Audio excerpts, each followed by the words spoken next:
You ever wonder what actually stops a brand new blockbuster movie from being pirated the second it drops on a streaming service?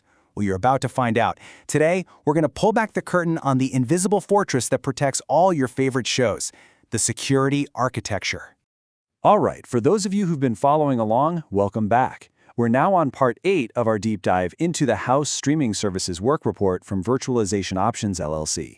Today, we're jumping headfirst into Chapter 8, Security and DRM. And look, if you're an IT professional who builds or maintains these kinds of systems, this is stuff you absolutely need to know. Okay, so here's the game plan. First, we'll talk about why security is just so critical. Then, we'll unpack the core tech, DRM itself. From there, we'll zoom out to see the bigger picture of a full security setup, pinpoint the threats we're actually fighting against, and then wrap up with that constant, tricky balancing act between tight security and a great user experience. So first things first, let's just get this straight. When you're talking about premium media, the big movies, the hit shows, content protection isn't just a good idea. It's literally the price of admission. Without it, the whole business model just falls apart. And this quote from the report we're looking at, it just nails it. The rights holders, we're talking the movie studios, the TV networks, they demand rock-solid protection for their stuff. This isn't some feature you can add later. It's a non-negotiable, must-have requirement before you can even get the rights to stream their content, period. So the big question is, how do these services actually meet that demand? Well, the answer, and really the core technology we have to understand, is digital rights management, or as you know it, DRM. So what exactly is DRM? Well, think of it less as a single thing and more like a whole security system.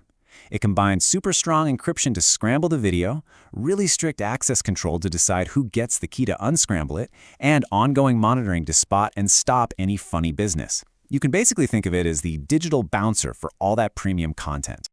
But here's a super important point, especially for any of you architects out there. DRM is huge, for sure, but it's only one piece of the puzzle. A truly secure system needs a much broader, multi-layered defense strategy. And this is where you see that full picture come together. You've got your DRM, right? But on top of that, you need secure transport, think TLS, to protect the data as it's zipping across the internet. Then you need strong user authentication to make sure people are who they say they are, and service authorization to check what they're actually allowed to watch. And finally, you have active anti-piracy teams hunting down leaks. It's a classic case of defense in depth.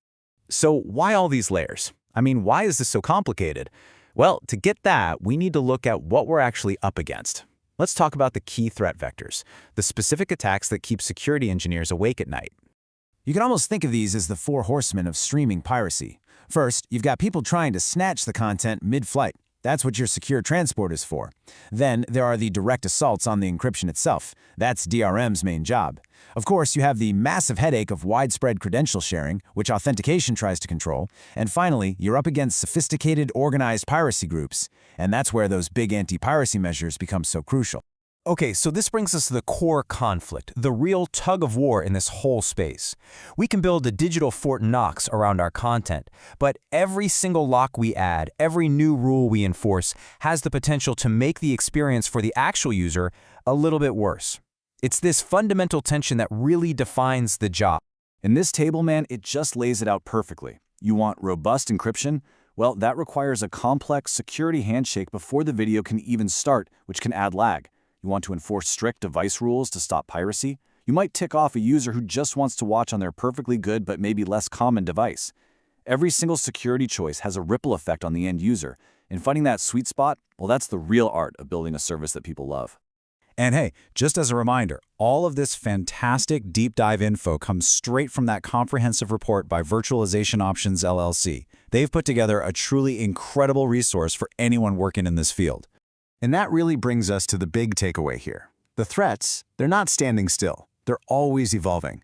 And at the same time, what users expect in terms of a seamless, easy experience is always going up.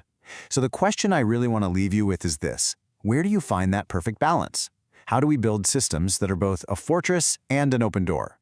It's the central challenge, and there's definitely no easy answer.